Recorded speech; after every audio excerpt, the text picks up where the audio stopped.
Good afternoon, everyone. It's Monday, December 21st, 2009. Sorry for not having any of these reports updated sooner. It's been one heck of a busy month and a lot busier month coming up ahead, too. We do have, though, some swell in the water. I wanted to keep you updated on what's building right now along the California coast, as well as some swell that we'll be seeing over the holiday weekend. We do have something building in around Christmas time frame, but it looks like it might get quite big by the 27th. We also have some wind issues that we're going to be dealing with, too, over the next 24 hours. Some that will be quite brutal, and then some that will actually looking quite nice. A mild Santa Ana might hit us by the end of the week and might actually give us some favorable conditions. Rain, though, could be on the horizon late when that swell does arrive, so got to keep an eye on how that may all work out. But wanted to keep you posted on what's happened, so this is what's going on right now. Starting out looking at the wave analysis models, we can see that there's quite a bit of wind swell that's still sitting up to the north. That'll be moving down, an increase in the northwest flow over the next couple of days. We'll be seeing an increase in Southern California throughout the day and also over the next couple of days. I'll show you how that works out on the graph here in just a second. Also, a lot of activity around the Aleutians. That'll start bringing us something around Christmas time frame, so we'll be seeing a bump up then. But as we move the models forward in time, we notice something else that's developing out of the Western Pacific. Here we go, about 18 hours out, a little bit of blip coming up there out of Japan. But that starts to grow quite a bit here, just 36 hours out. That purple in the center of that system, as it starts moving more toward the west, that's up and around the 30-35 foot range. As we move the models even more forward in time, here's 54 hours out, we can see that's pushing toward the 40-foot mark. And then a little bit further out, once it gets toward the Hawaiian longitudes, that's when we start seeing that gray area show up here on the models in that system.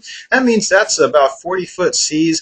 That's only about 1,600 nautical miles or so away from us, and that's a pretty good distance to start entering our swell window and throw something our way. Moving the models more forward in time, we can see that system would still progress toward our area, toward the United States, but it would start dissipating, but still holding together even here once passing the Hawaiian longitudes with at least 30-foot seas. Take a look at the wave charts now. This is from wavecast.com, showing some of the better facing breaks that'll be picking up some of that westerly energy. We can see today, the 21st, northwest swell is on the rise, and as that wind swell starts moving down from the north of us, we'll start seeing more of that increase then on Tuesday and Wednesday. Probably be a little bit steep angled, though. And also, we got some problems associated with that I want to show you in just a second as far as the winds and weather are concerned. But as we can see, though, on Christmas Day, there's a little bit of an increase late in the day. Then, of course, Boxing Day, the day after, we're going to be seeing somewhat of an increase, but it looks like the bulk of that system will be hitting us then on the 27th, coming in probably from about 285 degrees or so. But of course, waves are just part of the story. We've also got wind and weather to be concerned with right now. If we start taking a look at the weather models right now, not a whole lot happening over our area today on Monday. A little bit of a dirty ridge over top of us right now. So we got some high clouds with a little bit of high pressure. But as we start moving the models forward in time, we can start seeing troughing push down on our region. A lot of relative vorticity, that area of red, that's low pressure, will be moving down towards our area. We get into around the Tuesday time frame, that really starts to tighten up gradients near Southern California along the California coast. Those gradients mean north to south winds, and that's very tight. That's a very strong system. So we're looking at some possible winds getting quite strong. This is even a Wednesday time frame. So we're not looking at this really clearing out until after Wednesday when we start getting in toward Christmas Eve. And we can see then high pressure would start moving in and around the Thursday time frame, and that should then lead into a nicer, clearer weekend for possibly then the latter part of the week and into Saturday.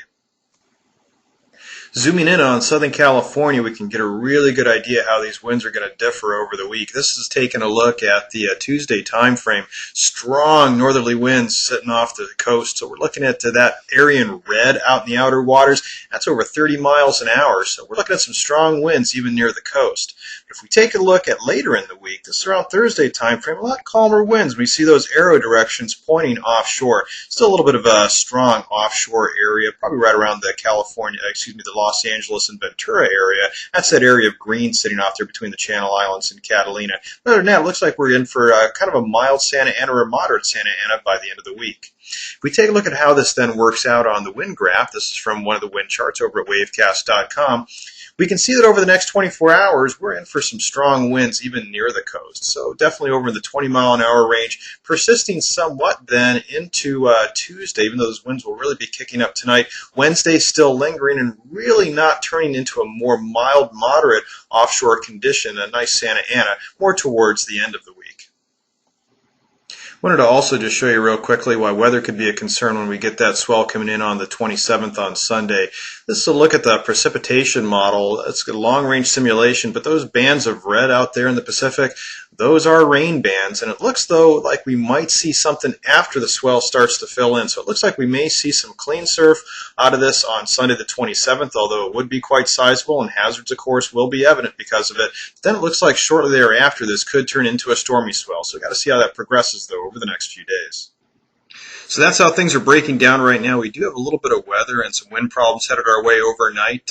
Looks like that'll be clearing up, though, toward the middle of the week. We should then see the winds calm down, Santa Ana conditions start to form. We do have some northwest swell building, though, over the next couple days because of all this activity that's been happening up and around the north of us. And then we should see then around Christmas time frame, more so, though, on the 26th, start seeing some of that swell come in that's been sitting around the Aleutians. Then, of course, the big news on everybody's mind right now is the swell for the 27th. Right now, it looks like that's all going to happen. We're taking a look at just short-range to medium-range models where it's even showing it getting 40-foot seas out in the western Pacific. And, of course, once it nears the Hawaiian longitudes. Looks like it is going to be quite sizable. Rain could be a factor. It's looking probably, though, not to bother us until after the swell peaks on the 27th, 28th time frame. That's what I'm calling for precipitation right now. But, hey, it's Mother Nature. When it comes to precipitation and wind, it's hard to tell until we're just about a day or two away. As far as swell, things are looking to be in our favor for that. But, once again, it looks like it will be quite sizable. So caution is strongly advised. I'll be keeping an eye on it, though. I'll be keeping you posted. You can always follow the wave heights for Southern California twice a day over at twitter.com/wavecast.